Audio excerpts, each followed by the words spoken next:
Audio Jungle.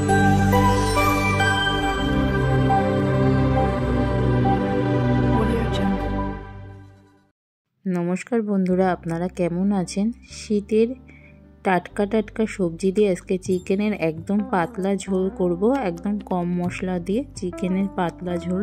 জানি এটা অনেকেই করতে পারেন, আমি আমার স্টাইলে করছি। চলুন কিভাবে করি দেখে নেওয়া যাক। এর জন্য এখানে কিছু সবজি কেটে নিয়েছি, বড় বড় করে পেঁপে কেটে নিয়েছি, আলু নিয়েছি, গাজর নিয়েছি, টমেটো নিয়েছি আর বিনস নিয়েছি। আর এখানে 1 কিলো মতো আমার মাংস ভালো করে ধুয়ে পরিষ্কার করে নিয়েছি। এবার সর্ষের তেল দিয়ে দিলাম কড়াইতে। এটা কিন্তু স্বাস্থ্যের পক্ষে খুব উপকার। আমরা বিভিন্ন রকম চিকেনের মশলাদার রেসিপি করি, তার জন্য আজকে আমি করছি একদম পাতলা ঝোল করব। এটা কিন্তু চিকেন স্টু না, একদম শীতের সবজি দিয়ে হালকা পাতলা চিকেনের পাতলা ঝোল করছি। প্রথমে আমি আলুগুলো 2 টুকরো করে বড় বড় করে কেটে নিয়েছি। সামান্য একটু লবণ দিয়ে দেব, লবণ দিয়ে ভালো করে ভেজে তুলে নেব। এটা বাচ্চাদের খাওয়ানোর পক্ষেও উপকারী এবং বড়রা তো খেতেই পারে, খুব ভালো লাগবে। গরম গরম ভাতের সাথে এবং রাতের ডিনারের রুটির সাথেও কিন্তু ভালো লাগবে। যারা পাউরুটি খেতে পছন্দ করেন, পাউরুটির সাথেও এই রেসিপিটা খুব ভালো লাগবে। যারা ফেসবুক থেকে দেখছেন অবশ্যই পেজটা ফলো করে দেবেন, লাইক করবেন, শেয়ার করবেন। আমার ফেসবুক পেজের নাম সুপর্ণা সাহা। দেখুন আলুগুলো আমার ভাজা হয়ে গেছে লাল লাল করে, সেগুলো আমি তুলে ফেলছি। আপনাদের আরও সবজি যদি দেওয়ার ইচ্ছা হয় অবশ্যই দিতে পারেন। এখন শীতের টাইমে টাটকা টাটকা সবজি দিয়ে এইটা করতে পারেন। এবার আমি যে পেঁপেটা কেটে রেখেছিলাম বড় বড়, সেটাও আমি একটু ভেজে নিচ্ছি। সব সবজিগুলো ভেজে নিলে খেতে এটা টেস্টটা ভালো আসবে, তার জন্য সব কিন্তু আমি ভেজে নিচ্ছি। আমার রেসিপি আপনাদের যদি ভালো লাগে অবশ্যই শেয়ার করবেন আপনাদের ফ্রেন্ডস এবং ফ্যামিলির সাথে। দেখুন আমি এটাও ভেজে নিচ্ছি। আমি পেঁপেটা তুলছি না, এবার আমি একের পর এক সবজি দিয়ে দিচ্ছি। আমি গাজর দিয়ে দিলাম, এবার একটুখানি নাড়াচাড়া করে বিনসটাও দিয়ে দেব।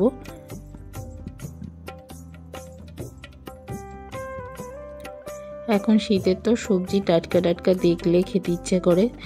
আমরা সবজি একঘেয়েমি না খেয়ে এরকম চিকেনের পাতলা ঝোল কিন্তু আমরা খেতে পারি। যে কোনো বাচ্চা, যে কোনো বয়সের বাচ্চাকেও এটা কিন্তু দিতে পারেন। এবার বিনসটা দিয়ে দিলাম। এবার ভালো করে সবগুলো একসাথে আমি ভেজে নিচ্ছি। হালকা ভেজে নেব, বেশি কড়া ভাজবো না, মানে হালকা মতো একটুখানি ভেজে নিলে সেটা খেতে ভালো হবে। আর যারা এখনও আমার চ্যানেলটা সাবস্ক্রাইব করেননি অবশ্যই সাবস্ক্রাইব করে পাশে থাকবেন। সাবস্ক্রাইবের সাথে সাথে পাশে থাকা বেল আইকনটা প্রেস করে অল করে রাখবেন, তাহলে আমার সমস্ত নোটিফিকেশান আপনাদের কাছে কিন্তু সবার প্রথমে চলে যাবে। আর যারা সাবস্ক্রাইব করেছেন তাদের অসংখ্য ধন্যবাদ। এইভাবে আমার পাশে থাকবেন। দেখুন আমি আর একটু লবণ দিয়ে দিচ্ছি, আলু ভাজার সময় একটু লবণ দিয়েছি আর একটু লবণ দিয়ে দিচ্ছি। আমি এখানে সর্ষের তেলে করছি রান্নাটা, আপনাদের যদি সাদা তেল ইচ্ছা হয় অবশ্যই সাদা তেল, নাহলে বাটারে করতে পারেন। আমি সর্ষের তেলে করছি। এবার একটু ঢেকে রাখলাম, ঢাকনাটা দিলে একটু মজে যাবে সবজিটা এবং ভাজাটাও ভালো মতো হয়ে যাবে। ঢাকনাটা এবার তুলে নিচ্ছি। দেখুন অনেকটা আমার ভাজা হয়ে গেছে এবং সবজিটা অনেকটাই মজে এসেছে। এই রেসিপিটা আপনারা কারা কারা খেয়েছেন অবশ্যই কমেন্ট করে বলবেন এবং আপনারা কিভাবে এইভাবে সেম করেছেন কিনা সেটাও কিন্তু কমেন্ট করে বলতে পারেন। আমার তো এই চিকেনের পাতলা ঝোলটা খুব ভালো লাগে। আমি মেনলি ভাতের সাথে আমি বেশি খাই, এটা আমি ভাতের সাথে খুবই ভালো লাগে। রুটির সাথে, গরম রুটির সাথে রাতের ডিনারেও এটা সার্ভ করা যায় কিন্তু। এবার আবার ঢেকে দিয়েছিলাম। এবার ঢাকনাটা 10-15 মিনিট পরে আমি খুলে নিলাম এবং পুরোপুরি আমার ভাজা হয়ে গেছে, দেখে বোঝা যাচ্ছে। বীজগুলো ভাজা হয়ে গেছে এবং পেঁপে গাজর সবই ভাজা হয়ে গেছে। এবার আমি এটা তুলে ফেলছি। আপনারা যখন করবেন একটু ভেজে নিয়ে করবেন, তাহলে কিন্তু খেতে ভালো লাগবে।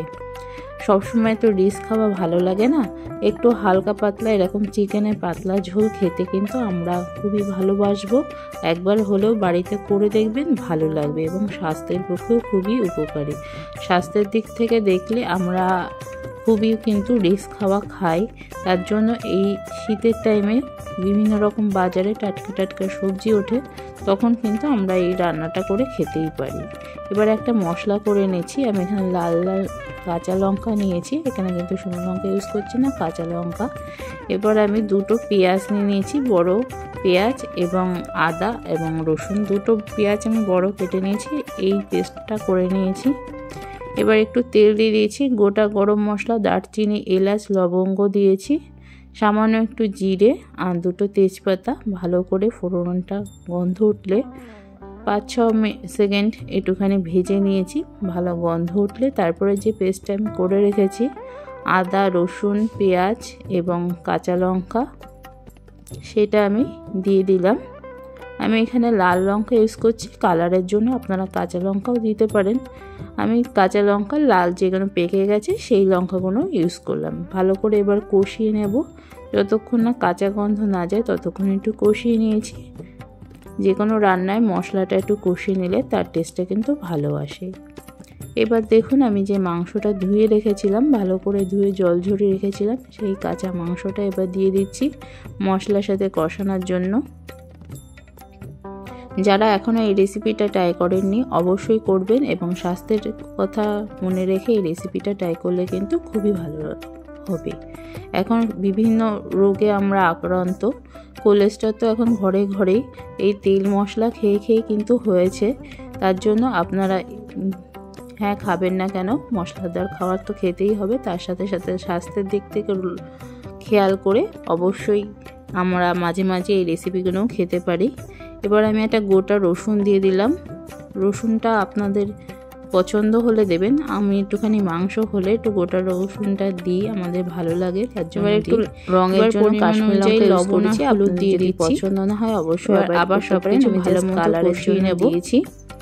এবার সব কিছু ভালো করে মশলার সাথে কষিয়ে নিচ্ছি। মশলা তো কিছুই না, জাস্ট আদা দেখলেন তো, ওই মশলাগুলোই পেস্ট করে দিয়েছি। আর বাকি কী কী দিচ্ছি সেটা আপনারা ফুল রেসিপি দেখলেই বুঝতে পারবেন,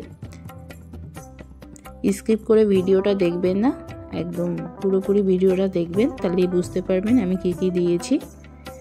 ভালো করে আমি যে আদা, রসুন, পেঁয়াজ, লঙ্কা একসাথে বেটেছিলাম তার সাথে মাংসটা ভালো করে আমি কষিয়ে নিচ্ছি। যত বেশি কষাবেন তত কিন্তু টেস্টটা ভালো আসবে, বারবারই বলছি।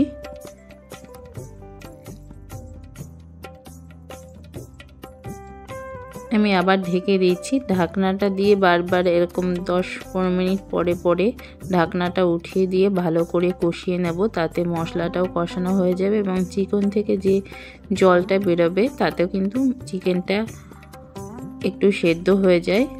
দেখুন আমার যে ঢেকে রেখেছিলাম অনেকটাই জল বেরিয়ে গেছে। এইভাবে এরকম ঢাকনা দিয়ে দিয়ে ভালো করে কষিয়ে নেব এবং 10-15 মিনিট পরে ঢাকনাটা তুলে দেখুন আমি একটু জল দিইনি মশলা থেকে এবং চিকেন থেকে কিন্তু জলটা বেরিয়ে গেছে।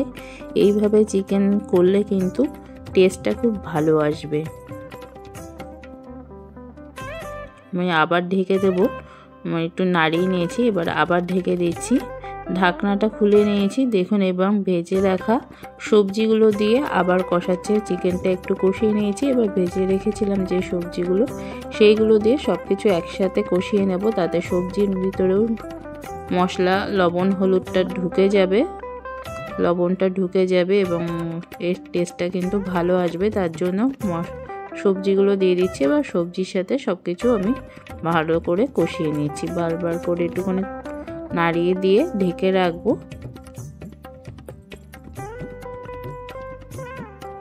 আমি এবার আবার ঢেকে দিচ্ছি।